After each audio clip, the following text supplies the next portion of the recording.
Meus irmãos, vamos iniciar a nossa reunião, elevando o pensamento a Deus, nosso Pai, a Jesus, nosso bom e amado Mestre, agradecendo a eles pelas bênçãos, amparo, assistência que temos recebido, pelas suas misericórdias em nossas vidas, pela oportunidade de estudarmos os ensinamentos de Jesus, através do Consolador prometido, nos explicando a lei de Deus, nos esclarecendo sobre a nossa criação, a nossa vinda ao mundo, o que nos espera a vida futura.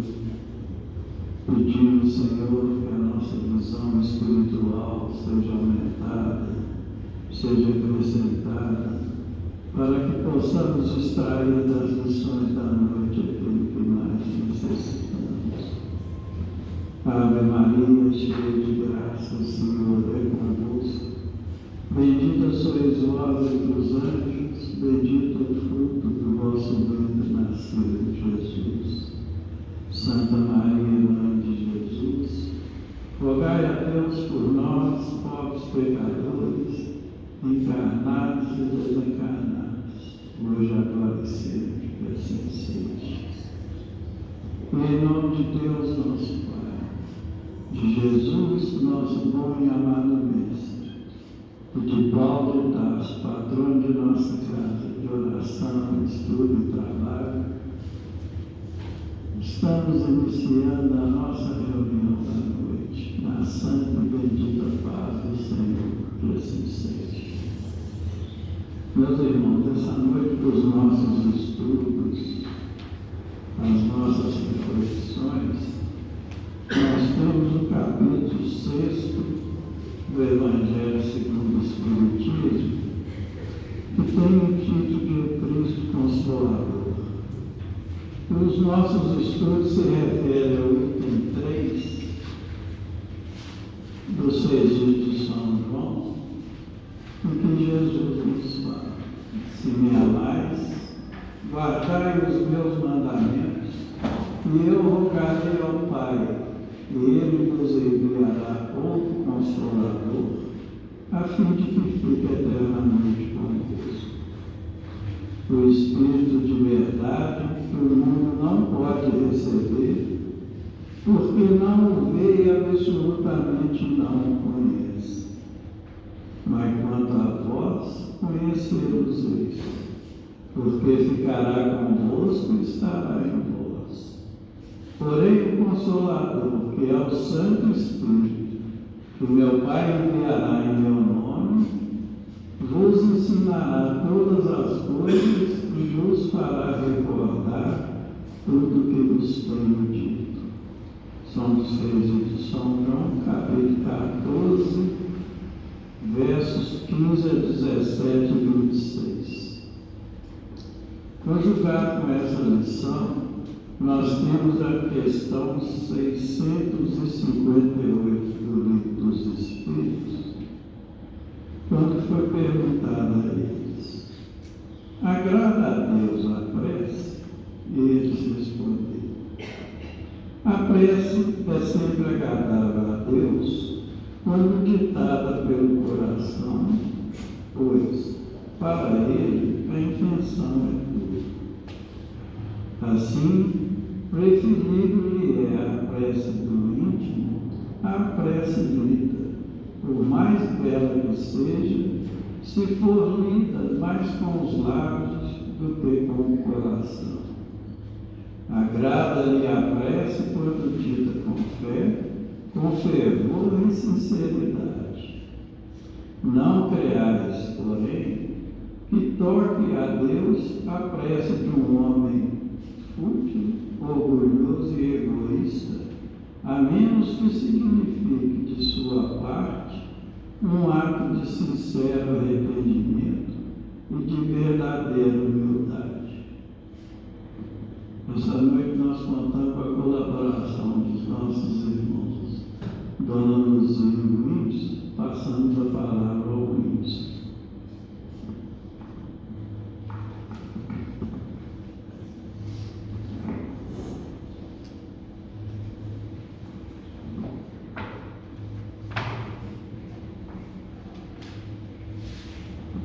Boa noite a todos. Deus nos ampare com a boa compreensão, boa sabedoria. A gente tenha os ouvidos para ouvir, os olhos para auxiliar também na boa compreensão. Bom, a proposta lida pelo nosso querido amigo irmão Luan trata do capítulo 6, o Cristo Consolador, capítulo como nós iniciamos os estudos na terça-feira passada, o nosso irmão Euler e Gilvan, tratando do jogo leve, e nós vamos avançando então na noite de hoje. A proposta de verificar um pouco do nosso tempo na melhor compreensão sobre o Cristo, ou Consolador, Consolador prometido. E quando e como é confortável a gente entender e compreender de partida que nós não estamos ali sozinhos na nossa trajetória de evolução espiritual. Eu acho que o próprio tema já nos dá esse suporte, e não dizer este conforto, o Consolador prometido. Porque é evidente o que chama de graça é que se a gente vive não tem a demanda de uma consolação, porque nós estamos vindo de uma situação pretérita, por vezes são muito confortáveis, assim a gente imagina. A gente precisa de um consolo, de um esclarecimento, de uma melhor compreensão, porque por vezes nós estaremos passando aí por uma incompreensão, por dúvidas, incertezas, inseguranças. Coisa que é muito comum e muito presente no nosso dia a dia, na verdade.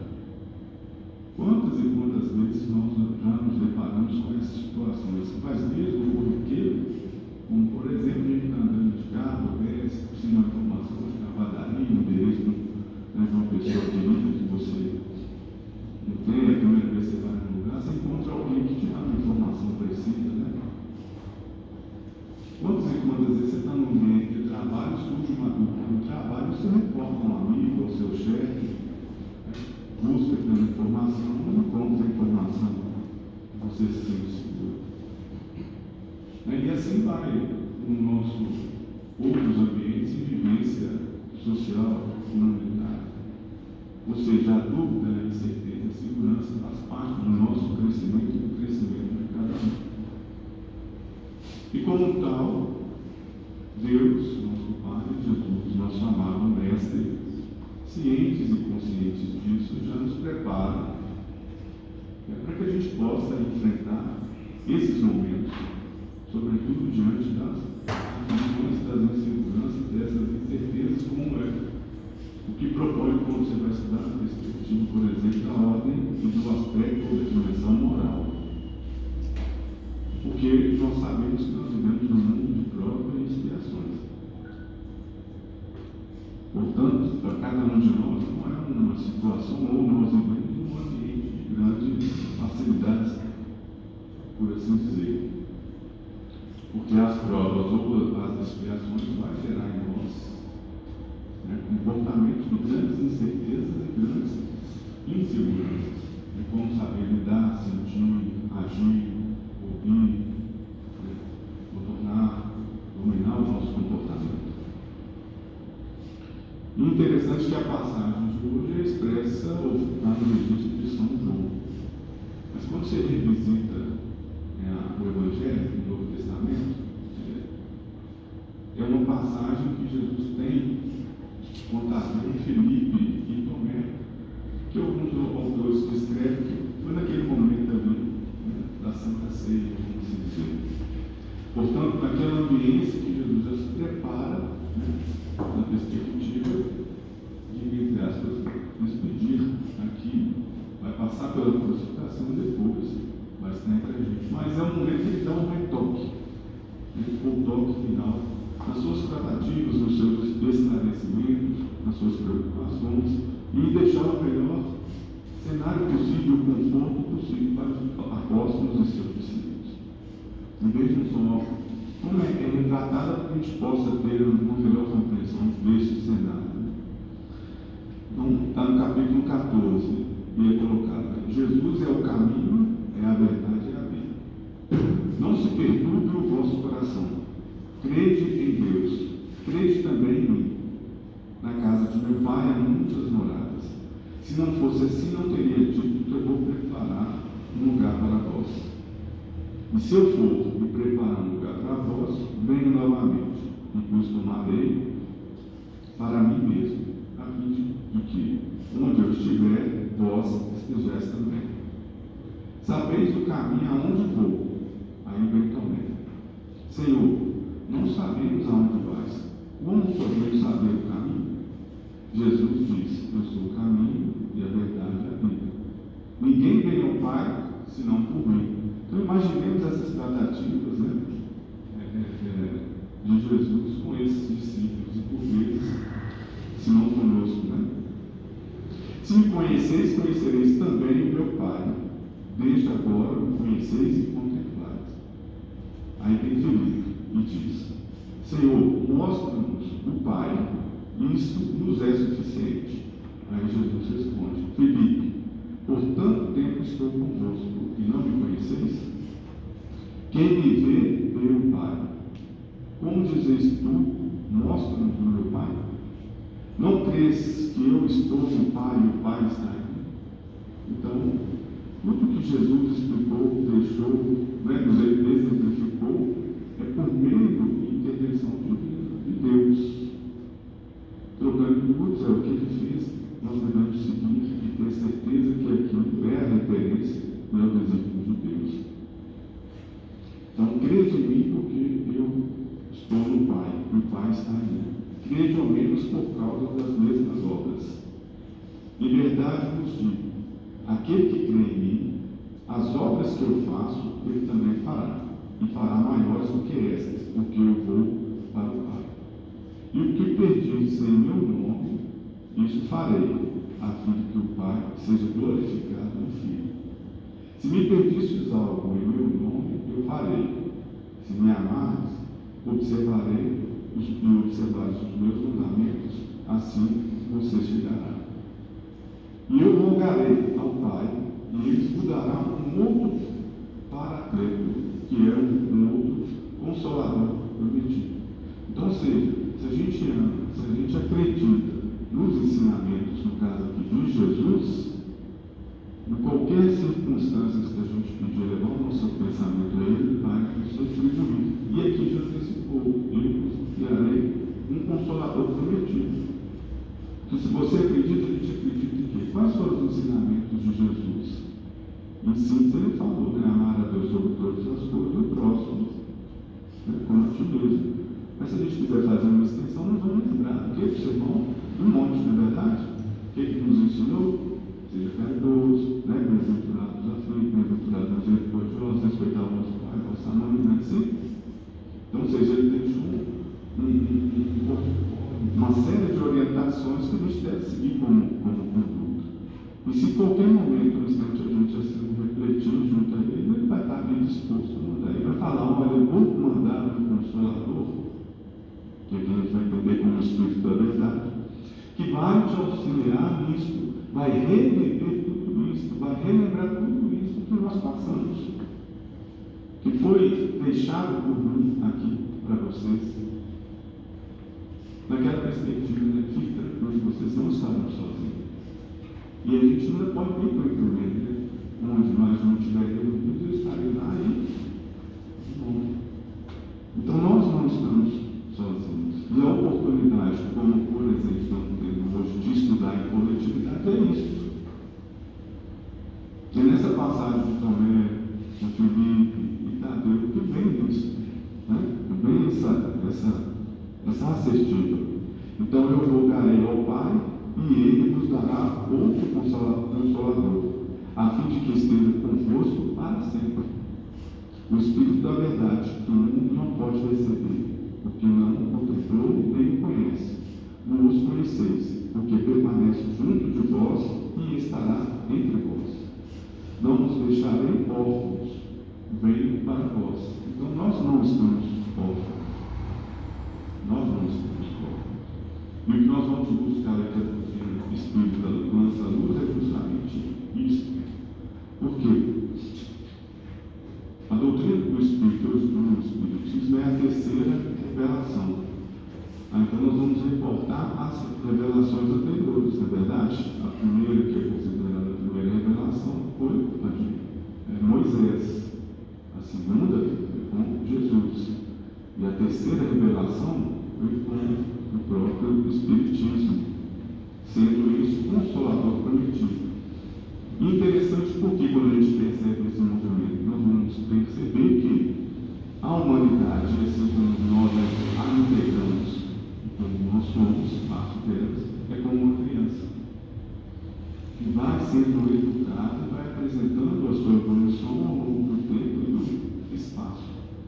Se como Moisés a grande lógica era tentar criar um comportamento que saísse um pouco das transgressões, sobretudo dos perigos, como a gente imagina para a criança, o que a gente vê numa criança? Geralmente muito não, não toque, não faça isso, não deixe, não pule, não solte, não pegue.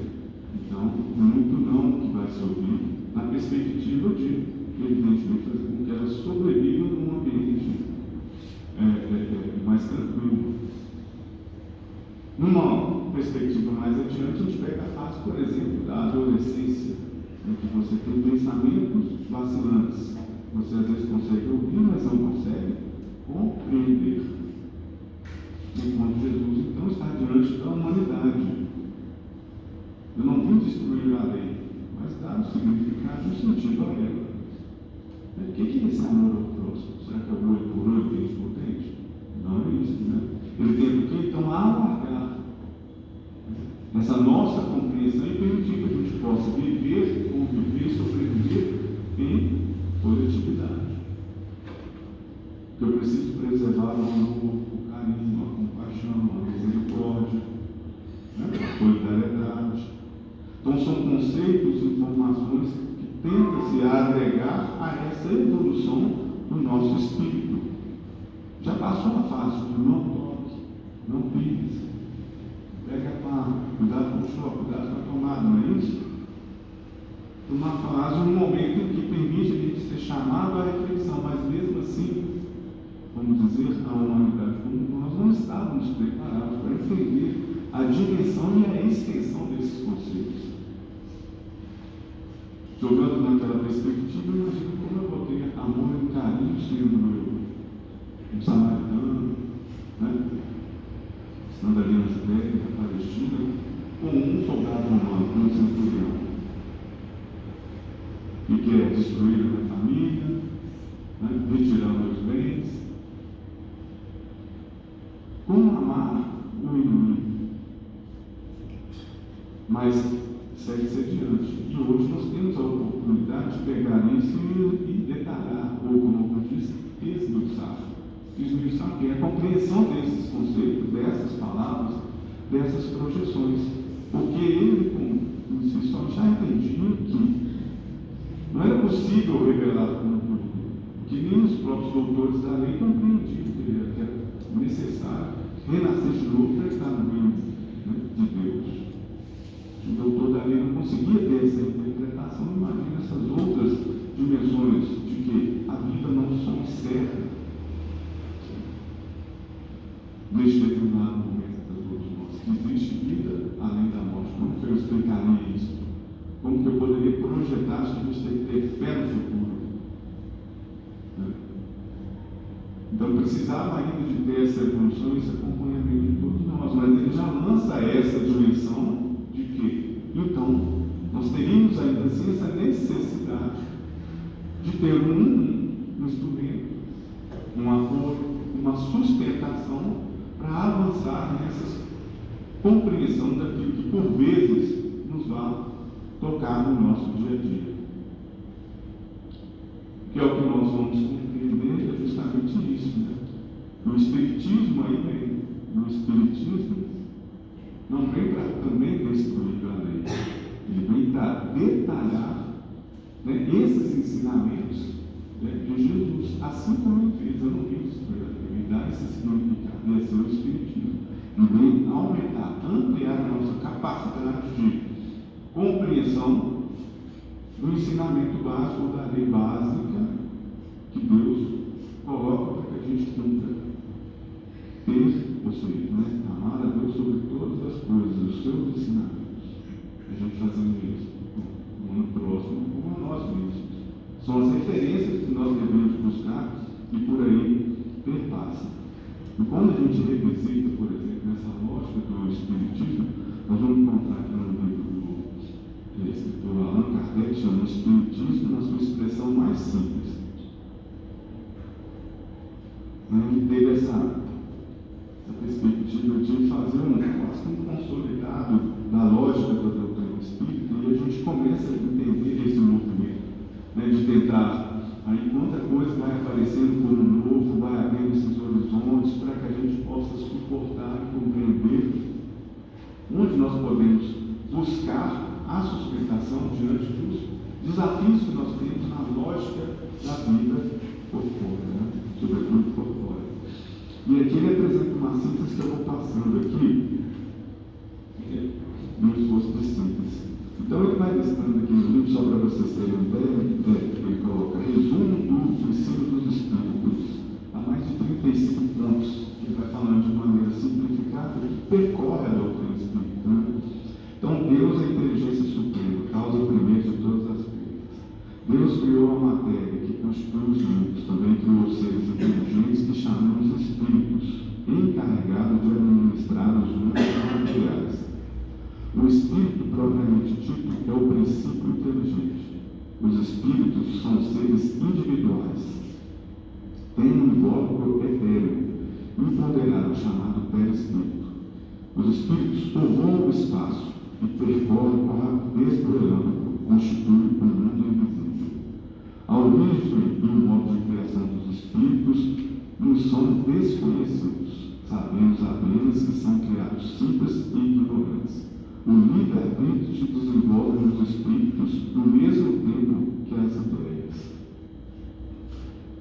Deus não criou o mal, estabeleceu leis, e essas são sempre boas, porque Ele é soberanamente bom. O bem é tudo que é conforme a lei de Deus, e o mal, tudo que é contrário a essa mesma lei. Os espíritos se revestem temporariamente de um corpo material. Eles aperfeiçoam a inteligência e adquirem, pela observância da lei de Deus, os méritos que os destroem. A encarnação não foi imposta ao espírito, a princípio como punição. Ela é necessária ao seu desenvolvimento e à execução das obras de Deus. Os espíritos encarnados constituem a humanidade, que não se circunscreve à terra somente, mas que povoa todos os mundos. A alma do homem é um espírito encarnado. O aperfeiçoamento do espírito é fruto do seu próprio trabalho. Em cada existência corporal, o espírito deve desempenhar uma tarefa proporcionada ao seu desenvolvimento. O número dessas existências é indeterminado. Quando uma existência formal entregada, fica sem proveito para o espírito, que tem de recomeçar em condições mais ou menos penosas. A vida espiritual é a vida normal do espírito. No intervalo de duas existências corporais, o espírito é errante. A erraticidade não tem duração determinada. O espírito culpado é punido por meio de sofrimentos morais, no mundo dos espíritos, e na vida corporal pelos sofrimentos. Há mundos apropriados aos diferentes graus de adiantamento dos espíritos, e onde a existência corporal se apresenta em condições muito diferentes. Os espíritos culpados encarnam em mundos menos adiantados, onde expiam suas faltas pelas tribuições da vida material.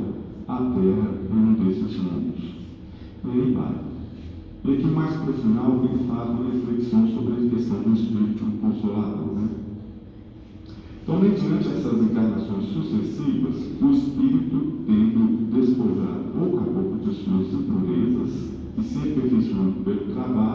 chegam ao termo de suas existências corporais.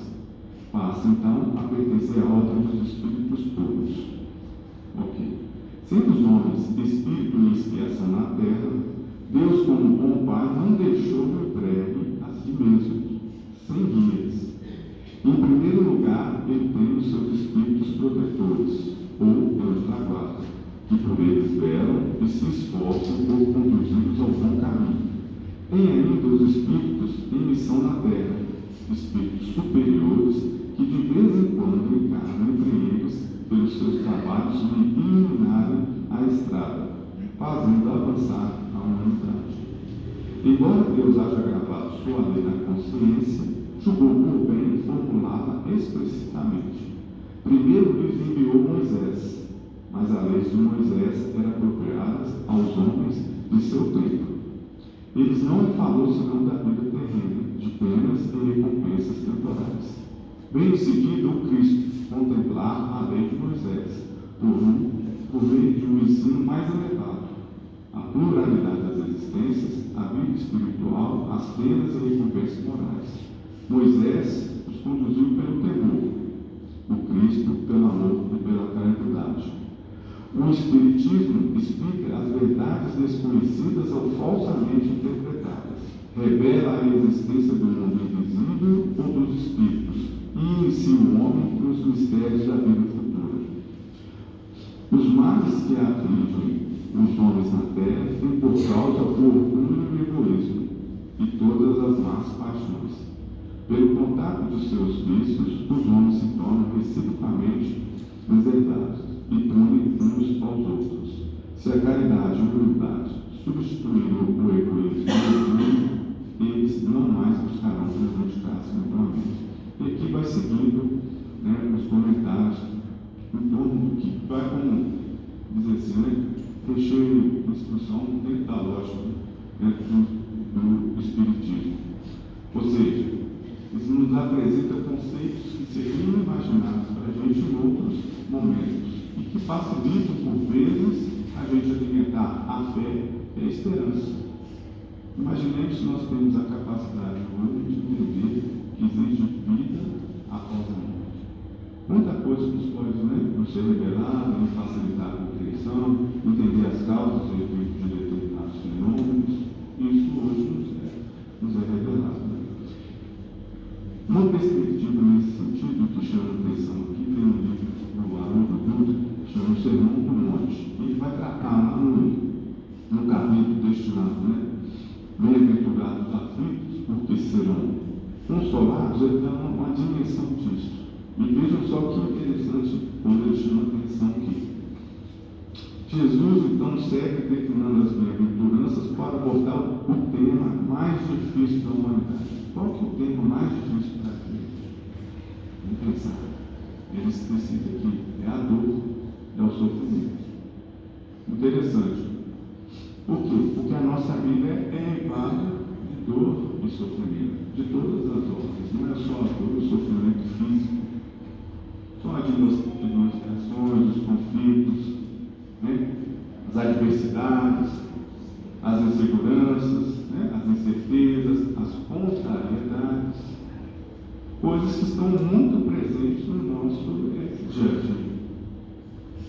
Então, ele relata e coloca isso como um destaque. Jesus, então, segue declinando as bem-aventuranças para abordar o tema mais difícil da humanidade, a dor. Ao conversarmos com um ateu, um agnóstico, ou com alguém que tenha dificuldade para lidar com questões da religião e espiritualidade, a pessoa vai nos ensinar muito com suas dúvidas acerca da existência de Deus. Se realmente Deus existe, o que permite a dor, o sofrimento, a injustiça e a morte? Se Deus é todo poderoso e sábio, o que concede que as pessoas orando dentro de uma mesquita e templo sejam covardemente assassinadas? Que crianças padeçam de doenças devastadoras? Por que as tempestades, os acidentes que aniquilam famílias? Por que perdemos nossos entes queridos? Não acontece com a gente? O fez? No espírito, no pé? O que vai acontecer? O que foi agora? O que teria que ser ele? O que está acontecendo comigo? Né? A dor é o supremo desafio da humanidade. Então chega o Cristo e faz uma declaração difícil de ser compreendida. Bem-aventurados que sofrem, bem-aventurados que experimentam a dor. Faz sentido? Vamos ver que sim, pois e com essa declaração Jesus oferece um novo significado à dor. E é normal que a maioria dos cristãos despreze essa bem-aventurança.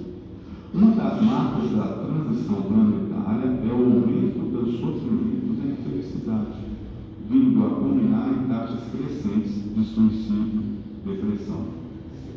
Em meio a esse oceano de dores, nós encontramos um consolador. Mas o que é consolação? É importante compreender que, se a dor não tivesse qualquer propósito na criação divina, Deus de antemão a teria abolido da criação. Se a inteligência suprema, o amor infinito, a permite, é porque ela tem uma finalidade. Assim, a mensagem espírita não vem consolar dizendo que a dor é ruim, mas sim vem aclarar o porquê da sua existência, como um grande instrumento pedagógico de purificação das almas. O que significa que não podemos alimentar a expectativa de que a doutrina espírita venha remover a dor da nossa existência. É básico entender que existem dores que são absolutamente desnecessárias, pois são oriundas de excessos, imprudência, rebeldia e poderiam ser evitadas por nós. Apesar disso, até mesmo nesses casos, a dor exerce o seu papel educativo, pois gradativamente desgasta a teimosia, a imprevidência e cerca o indivíduo de tédio, culminando no despertar do espírito para os seus potenciais divinos. Neste momento, a criatura entende que pode tomar melhor decisões. Existem dores mais complexas e profundas que chegam ao nosso caminho conquanto não tenham sido aparentemente provocadas por qualquer conduta do presente. Por exemplo, a partida de um ente querido, o abandono de um ser amado, a perda de um trabalho, a saúde. São perdas e danos que a existência traz ao longo da vida de cada um de nós. E sobre essa dor que o Espiritismo traz a maior contribuição no que diz respeito à consolação. Os Espíritos nos orientam a não mais pensarmos que somos um corpo e que a sua essência termina no túmulo. Grande parte da perda de propósito dos sofrimentos que vivemos hoje resulta em processos dolorosos de saúde mental. É causada pelo fato de termos perdido a dimensão espiritual de nossas vidas, por acreditarmos que somos apenas um conjunto de células. É essa crença que Kardec denomina de materialismo, que implica o materialismo tem destruído os nossos valores humanitários, pois retira o significado da vida. Então, a principal mensagem do Espiritismo é: somos espíritos imortais em uma experiência física provisória. E aqui ele vai fazendo comentários e buscando a nossa reflexão, né, acerca de entender, compreender que nós temos essa oportunidade que, diante de qualquer sofrimento, de qualquer dor, qualquer adversidade, qualquer conflito, qualquer obstáculo, né, nós temos um suporte, né, que nos é enviado por Deus, que são os seus ensinamentos. E que esses ensinamentos, por meio da doutrina espírita, tendem a muito contribuir para a nossa caminhada mais tranquila, mais serena e mais, como diz, engrandecedora. Como o tempo passa, meus irmãos, a gente tem que ir ajustando aí o tempo ao conteúdo. E por fim, então, antes de passar a palavra para a nossa querida amiga, colaboradora do Ana Luzia, eu gostaria então também aqui para ajudar na nossa melhor compreensão, na fixação dessa reflexão, no instigar vocês. Então, buscar aqui a letra dentro dos tantos hinos aqui da doutrina espírita, em especial desta casa, no mês nos sábados. Então, eu achei uma letra da música, né, que chama o Evangelho de Luz. e, de certa forma, toca, né, dentro desse conteúdo que a gente buscou explorar, que é o Consolador prometido. Que, no nosso caso aqui, concentra-se na doutrina espírita. Né? E ali nos diz o seguinte, veja o que é interessante, né? Pensando aqui na doutrina espírita. Eu tenho um amigo sincero, que eu tanto venero, com quem tanto me dou. É meu professor, meu parceiro, meu bom companheiro e muito me ajudou. Me ensina a ser caridoso, a não ser orgulhoso e orar sempre a Deus. E quando eu tenho um dilema, resolvo o problema com os conselhos seus. Evangelho de luz, Evangelho de perdão, Evangelho de Jesus. És a minha salvação. E quando a angústia revolta, eu não acho a porta, não vejo a solução. É nele, meu amigo adorado, que está sempre ao meu lado e me traz a consolação. Se choro ou preciso socorro, a ele recorro e por feliz me dou. Ele é o Evangelho novo, é a mensagem que ao povo o Cristo deixou. Evangelho de luz, Evangelho de perdão, Evangelho de Jesus, é a minha salvação. E de fato é, meus amigos. De fato é.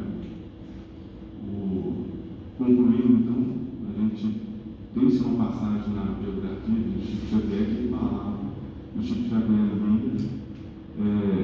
a cada um ano ele lia 12 vezes o Evangelho segundo o Espiritismo. Imagina quantas vezes ele buscou socorro foi assunto. E assim ensinando para a gente também com consolação, né? Sendo esse consolador que possa nos auxiliar diante dos nossos desafios que sabemos da vida corpórea. Então que Deus continue amparando a todos, né? Nessa noite gostosa, né? Trazida e bons estudos para todos nós.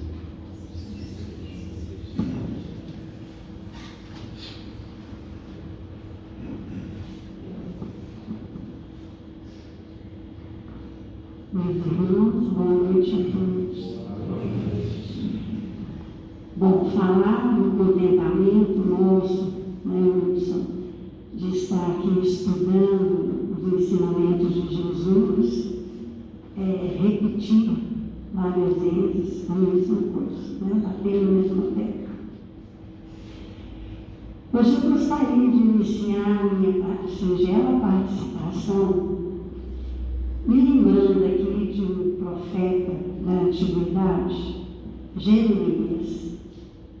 No capítulo 29, no versículo 11 de Jeremias, ele nos traz o seguinte ensinamento: porque sou eu que conheço os planos que tenho para vocês, diz o Senhor.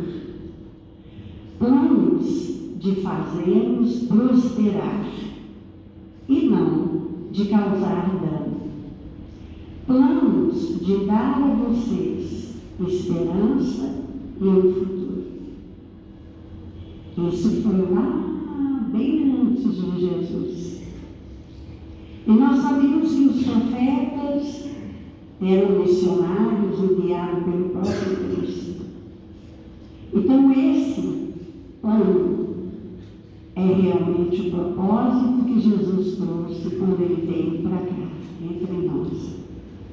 Ele trazia com ele um propósito divino. Foi dado a ele a missão de ensinar, de instruir os seus irmãos menores o caminho que deveriam seguir para chegar a esse futuro e a essa esperança que o Senhor aguarda para nós. Jesus é o nosso mestre, é o nosso guia, é o nosso modelo. E ele passou pelo tempo aqui entre nós, escolheu 12 companheiros muito queridos, com com os quais ele conviveu durante 3 anos, num processo de maior proximidade. E quando se aproximou o tempo dele voltar para a casa do Pai, ele então, numa noite, num momento sublime, ele então reúne os 12 para realizar com eles um encontro de proximidade de almas, onde ele iria deixar ali mais alguns apontamentos que ele precisava deixar para os seus discípulos, mas também com o propósito de levantar o ânimo, de consolar aquelas criaturas tão queridas do seu coração, onde ele observava o desânimo, a angústia, a perplexidade, o desamparo que eles demonstravam quando ele disse que precisaria voltar ao Pai. Eles não se conformavam, é claro, iriam ficar sem o Mestre, sem aquele que era o porto seguro deles. Então, nesse momento memorável da última ceia, ele traz as palavras de conforto, iniciando no capítulo 14 de João. Ele diz: não se turbe o vosso coração. Creia em Deus, crede também em mim. Na casa do meu Pai há muitas moradas. Eu irei para separar o local de vocês. E ele foi então trazido ali palavras de conforto, de estímulo, para aqueles que eram para ele como irmãos muito amados, porque Jesus sempre nos amou.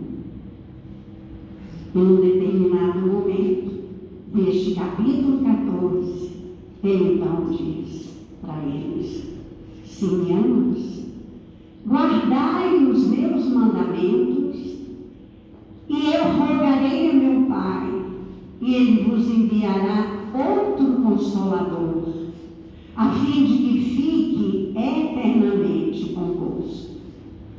Um Espírito de verdade, que o mundo não pode receber, porque o não vê e absolutamente o não conhece. Mas quanto a vós, conhecê-lo-eis, porque ficará convosco e estará em vós. Porém, um Consolador, que é o Santo Espírito, que meu Pai enviará em meu nome, vos ensinará todas as coisas e vos fará recordar tudo o que vos tenho dito. E lá no capítulo 14, no versículo 18, Jesus continua: não vos deixarei órfãos, venho para vós. Jesus, ao dizer isso, ele estava levando àqueles corações a certeza da presença dele junto a eles novamente. E ele então coloca ali 2 condições. Da mesma forma que ele fez no outro momento, quando ele diz assim para nós: vinde a mim, vós que estáis aflitos e sobrecarregados, e eu vos aliviarei. Mas há uma condição: tomai de mim o meu jugo.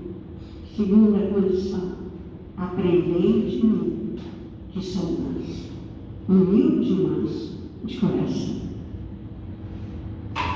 Nessa proposta também Jesus dá duas condições.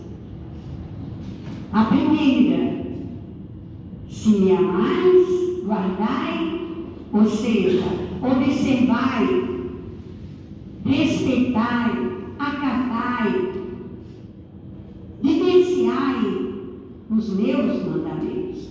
Quais eram os mandamentos de Jesus?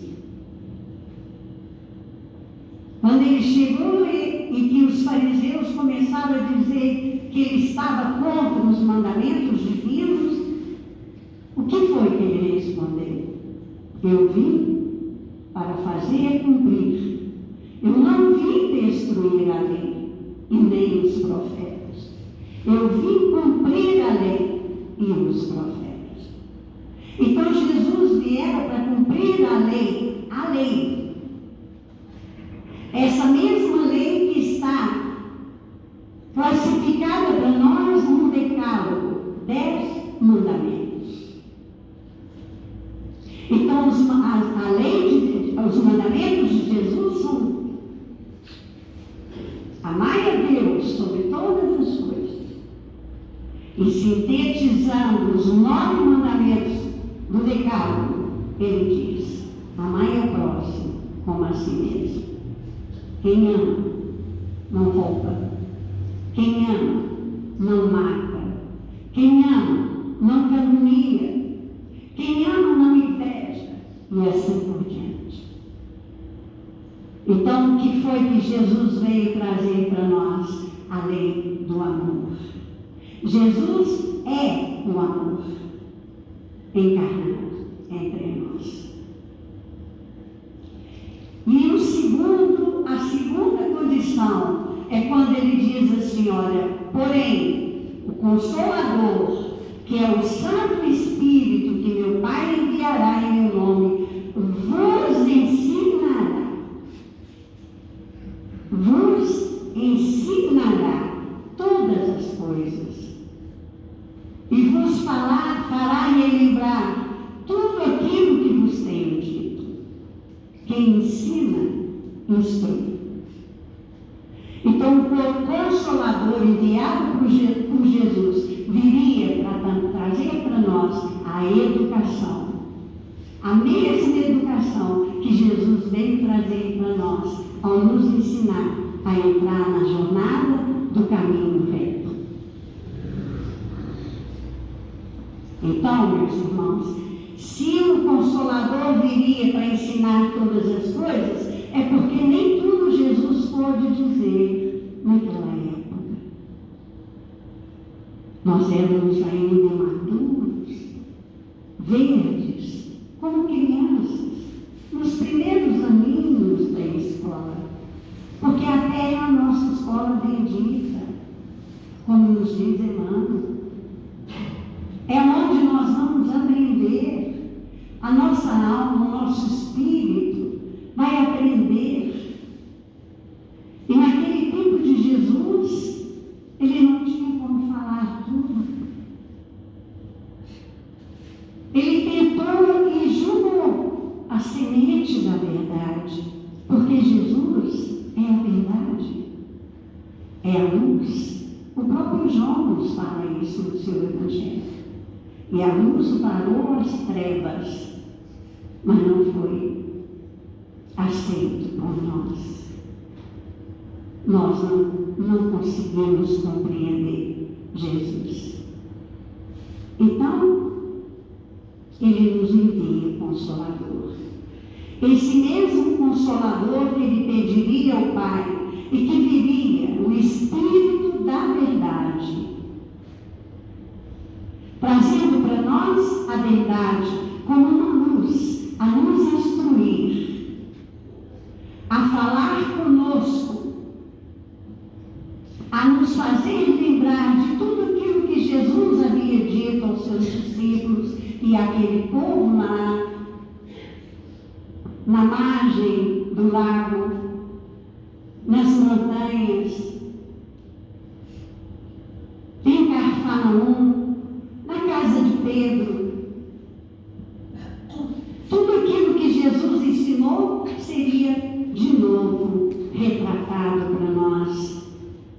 Consolador, significando que do tempo que Jesus foi embora até o momento que o Consolador chegou a nós, tudo que Jesus havia ensinado ou foi esquecido pelo homem, ou foi traduzido de maneira não exata. Então o Consolador restauraria, iria restaurar o Evangelho, colocá-lo de novo, tirar dele, como nos diz o nosso patrono Paulo de Tarso, tirar o espírito da letra, para que nós pudéssemos entender e compreender.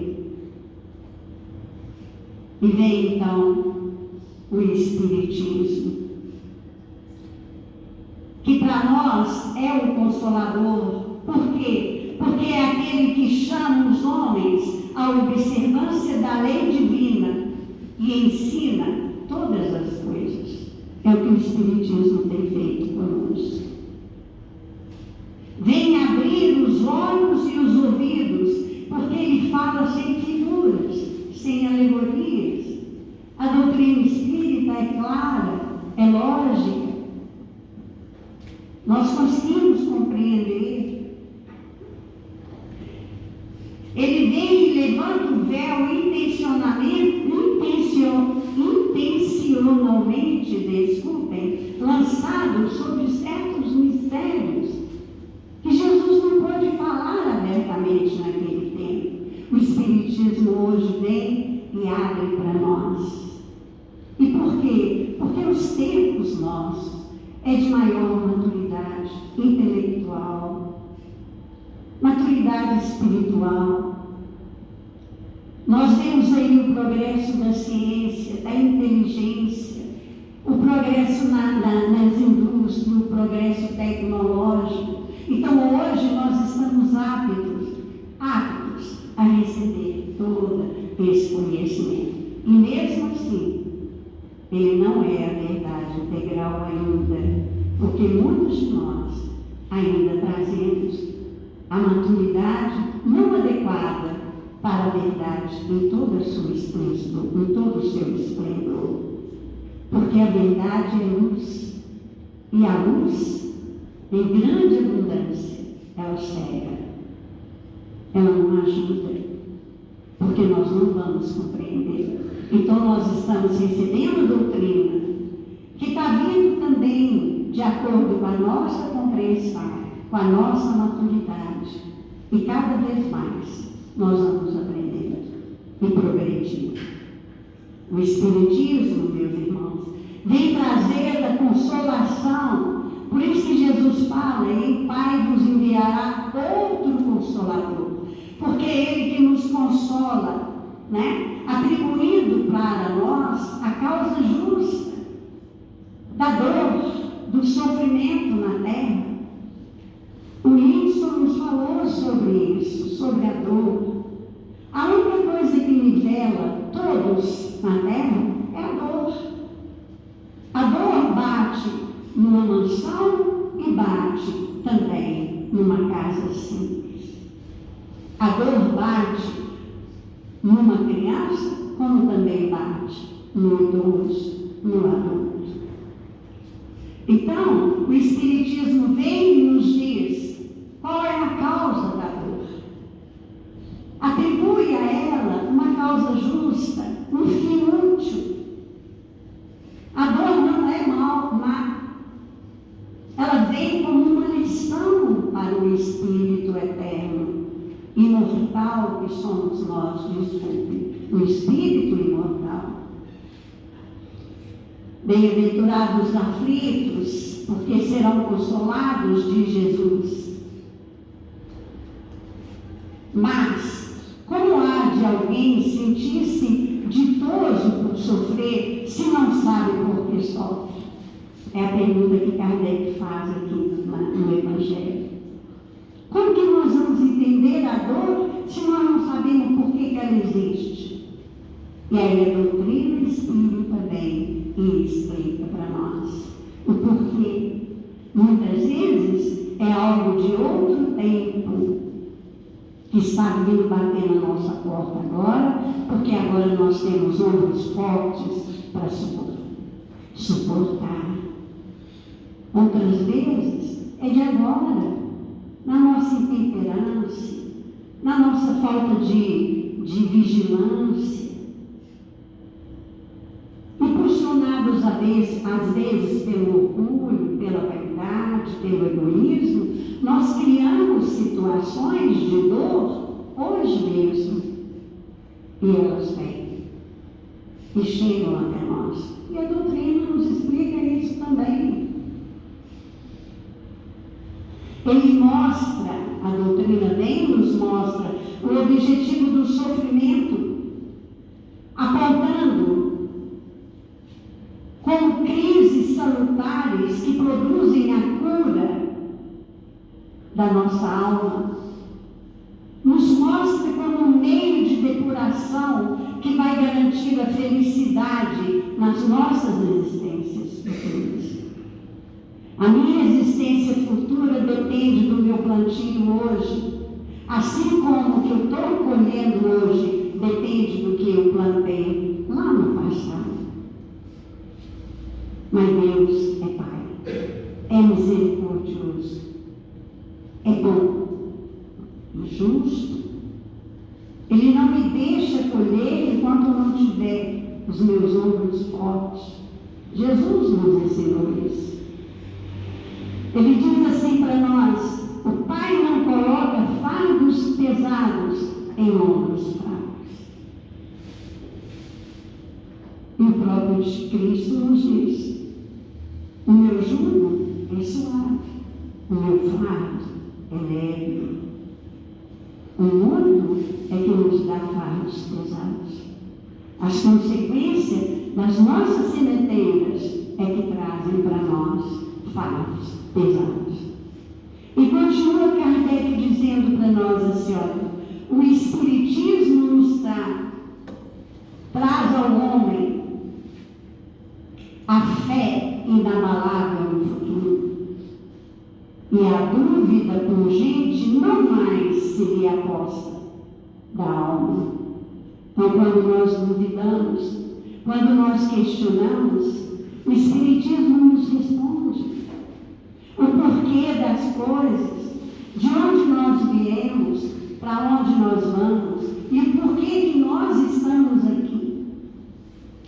Ele vem complementar o ensinamento de Jesus, que iniciou falando sobre a vida futura e sobre a imortalidade da alma, e a doutrina dos Espíritos vem para retificar todo o ensinamento do Cristo, trazendo para nós novas explicações, complementando aquilo que ele não pôde falar diretamente naquele tempo.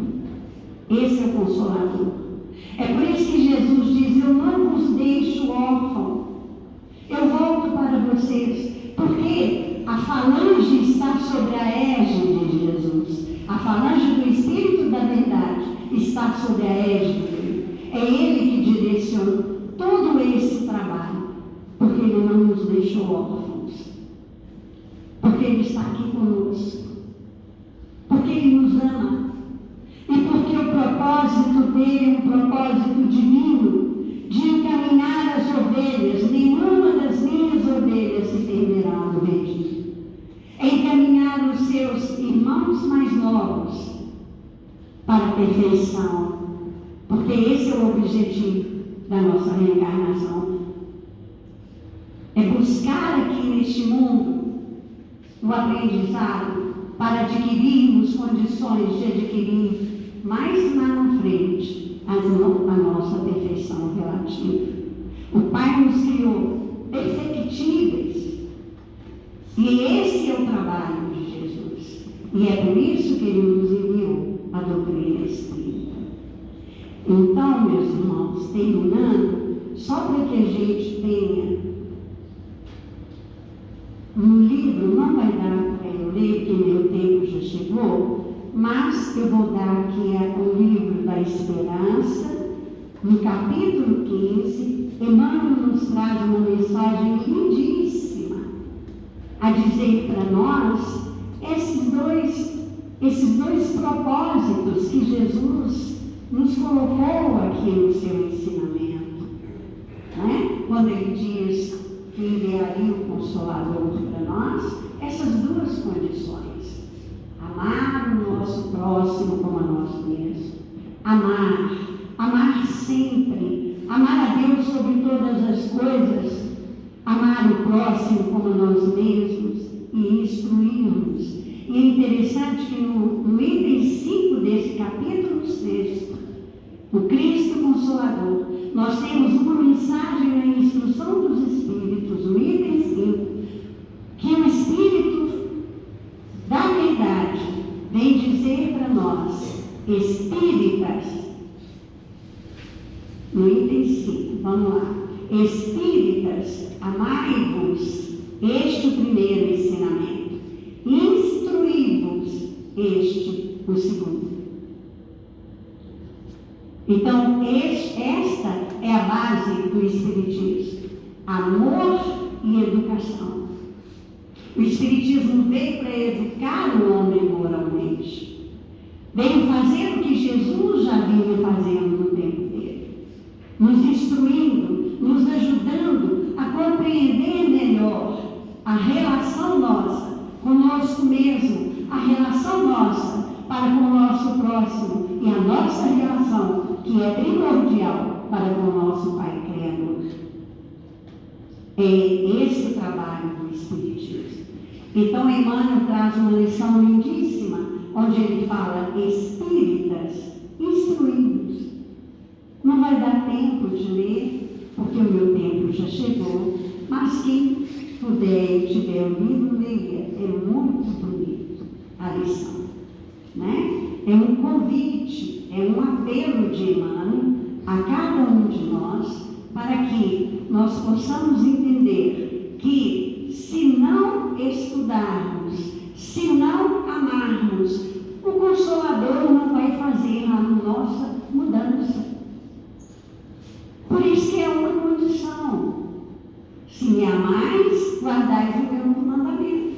Se eu não guardar o mandamento do amor, e nem tampouco aprender com o Consolador prometido, aprender com ele, me instruir com ele, não adianta ele estar aqui na minha vida, porque eu vou continuar sendo o mesmo homem velho, orgulhoso, egoísta, vaidosa, não é? Como sempre fui.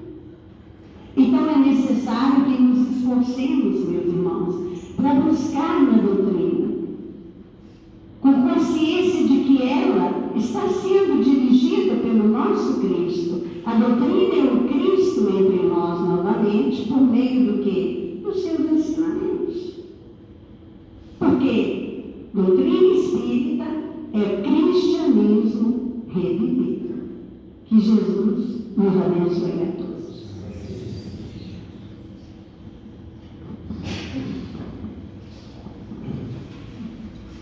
Meus irmãos, terminados os comentários da noite, vamos agradecer a Deus, a Jesus, esses momentos de paz e reflexão. Pedimos ao nosso irmão Gilvan que nos faça a prece. Amado Mestre, agradecemos por mais essa oportunidade de estudo, de aprendizagem. Agradecemos por essa casa e as atividades aqui desenvolvidas, que tanto bem tem nos feito, que a tantos tem consolado, esclarecido, amparado. Pedimos, Mestre, que tenhamos em nossos corações guardados esses ensinamentos divinos, para que, pouco a pouco, evoluemos e consigamos estar mais próximo de Ti. Pedimos, Senhor, que oportunidades como essa se multipliquem em nossas vidas, que possamos levar essas sementinhas, cultivá-las e divulgá-las também no nosso lar, na nossa profissão. profissão, no nosso ambiente de trabalho, na comunidade que vivemos, a fim de, pouco a pouco, colaborarmos cada vez mais com a regeneração do nosso planeta, começando sempre pela nossa própria renovação. Pedimos, Senhor, que o Teu amor e a Tua misericórdia possam ser derramadas de forma mais intensa sobre aquelas criaturas mais necessitadas, nossos irmãos que se encontram nos hospitais, nos presídios, nas ruas, ou mesmo nas mansões, nas casas de governo, mas perdidos, divididos, incrédulos, sem enxergar as realidades espirituais. Ó Senhor, que seus anjos, nossos amigos benfeitores espirituais, possam estar conosco, possam consolar, esclarecer, fortalecer a cada um de nós, nos dando aquilo que necessitamos em seu nome. Ave Maria, cheia de graça, o Senhor é convosco. Bendita sois vós pelos anjos, bendito é o fruto do vosso ventre, nasceu Jesus. Mãe Santíssima, rogai a Deus por nós, filhos pecadores, encarnados e desencarnados, hoje, agora e sempre, que assim seja. E com essa prece nós estamos encerrando a nossa reunião da noite, na santa e bendita paz do Senhor, que assim seja. Os irmãos que forem receber o passe, que